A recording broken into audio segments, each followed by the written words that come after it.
But moving on to October 7th, what has been? You've been to Israel since, right? You've spent a bit of time in Israel. Yeah. What's the general mood like amongst the civilian population? Well, look, it's interesting. I mean, obviously, I'm Israeli, and that's where my home is. That's where my children are. That's where my family is. This is, you know, it's the biggest part of my identity. October 7th was kind of a shattering experience. It was shattering in many different ways. I mean, first of all, again, as someone who studies history and works with Holocaust survivors, and to see that happening again, this idea of never again, was shocking. But you know, there were positives out of, you know, and not positives, but look, October 7th would have been October 8th, 9th, 10th, 11th, and 12th if it wasn't for the state of Israel. Sure. If it wasn't for the fact that we've got the Israeli Defense Forces, if it wasn't for the fact that we were able to stand strong, they would have carried on massacring every single Jew they possibly could. So the fact that we have Israel is incredibly important. It was a huge slap in the face for Jews, not just in Israel, but around the world. I've traveled and spoken in a lot of different communities over the last 2 months since this happened. There's a huge difference between how the Jews in Israel have responded and reacted since October 7th to how Jews in the diaspora have. One obviously uniting force is this overwhelming feeling of pride in Israel and deep, deep, deep sadness in what happened, and obviously this incredible want and need to get our hostages back. But the flip side of that was also, you know, the result of that day impacted all of us immensely. In Israel, I think it gave a level of... We were having serious political issues in Israel prior to October 7th. I'd never seen a situation like that where our nation felt so incredibly divided. Sure. But like deeply on just everything, right? Like everywhere from... Court systems. That wasn't... I mean, that was a part of it, but it got down to such awful stuff. Like, you know, prayers on Yom Kippur on our High Holy Day, right? So some people, you know, the Orthodox, you know, some of them wanted to do like, you know, prayers outside and open air, and then the secular were against that and saying that you're trying to push like a national religious identity on us. As like, it was ridiculous. These like ridiculous internal fighting that was just awful. That's all disappeared now since October 7th. Mainly you got some fringe idiots everywhere who do stupid things. But besides the idiots, everybody else is strong and united and bound together at this time. And that really has been something very powerful to see. And it also gave us kind of an understanding and a remembrance of what it means to be a Jew. Yeah. Unfortunately, we've been chased for a very long time. We say on Passover, you know, Passover is this night where we remember the exodus from Egypt thousands of years ago, when we escaped Pharaoh and Moses stood there by the water and the sea split and the Jews went through, and all these lovely stories from the biblical time. And every Passover in the evening, we sit there and we say a special prayers and lamentations. And one of these things that we say is that in every generation they stand up, they try to stand up against us and wipe us out, but basically God is with us. And for a young generation of Israelis, it's kind of a difficult thing to understand, right? If you grew up in Israel, obviously we have enemies, but we're strong, we're tough, no one can beat us, you know, blah, blah, we're going to win. For a lot of these people, it was the first time that they stood up and understood, you know, actually we are in danger. Actually, we do need to be careful. And for Jews outside of Israel, the absolute incredible uptick in anti-Semitism has been, the absolute uptick in anti-Semitism has been a really shocking experience for them. Like, truly jarring. They do not know how to deal with it. They just don't. Yeah.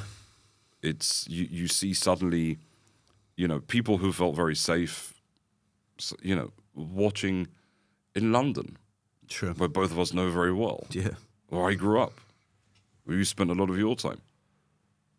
Hundreds of thousands of people marching in the street next to people calling for a mass genocide of Jewish people. Yeah. What the hell?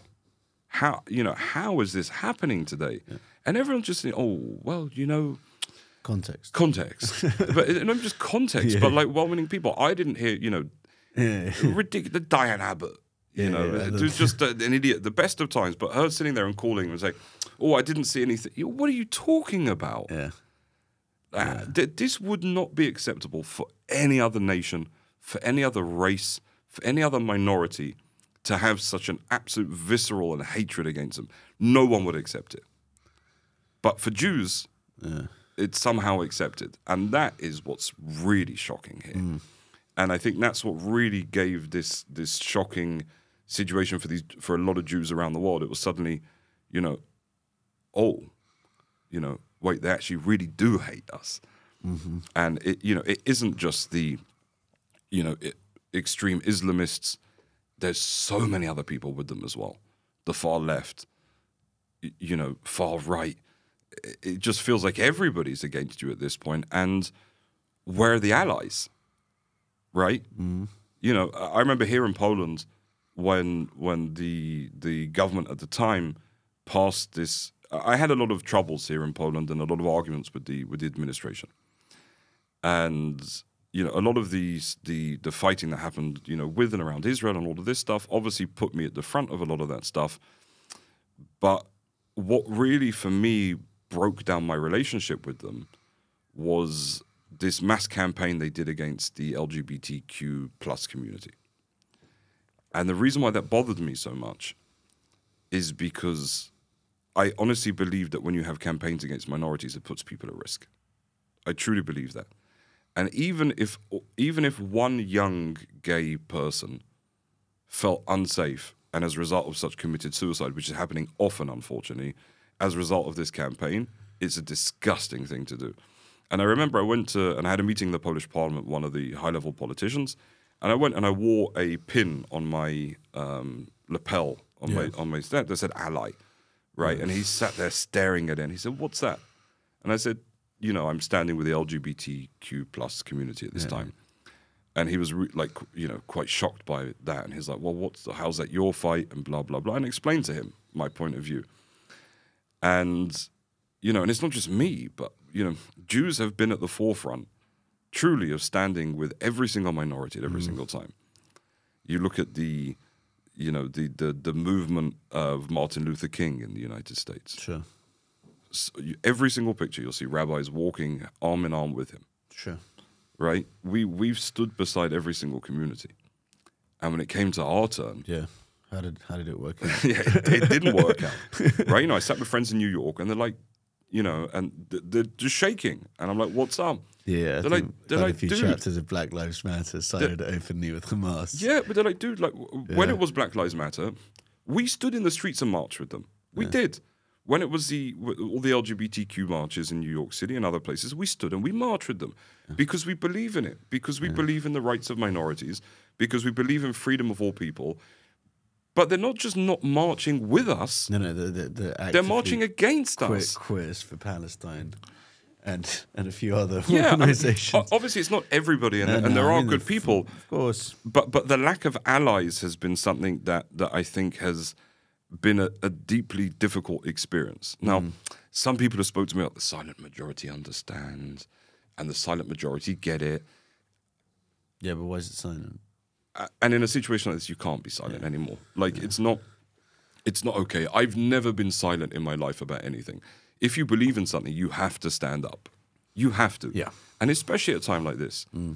Jewish people in all around the world, we have a mezuzah, which is this the parchment that we place on our doorpost. Again, that comes all the way back to the Exodus from Egypt, where Jews would mark their doorposts, so God would fly over, blah, blah, blah, blah, blah. And a lot of, I know people in the UK, for example, and the United States who have taken them down from their homes. Out of fear? Yeah. One guy I know, he said, look, I'm often at work, my wife's at home with the kids. Well, she orders an Uber Eats, right? Yeah. And the driver comes to the door. Yeah. Right?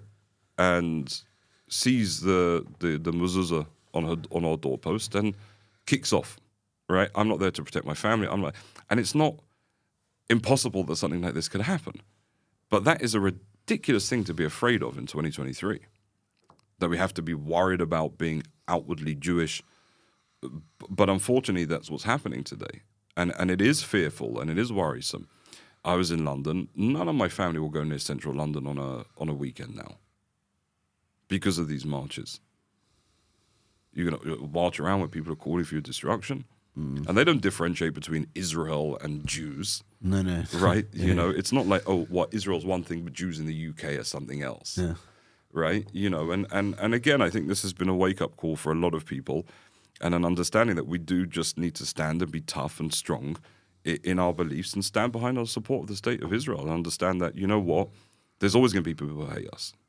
Right? That we've been like that for thousands of years, and we've got through it all.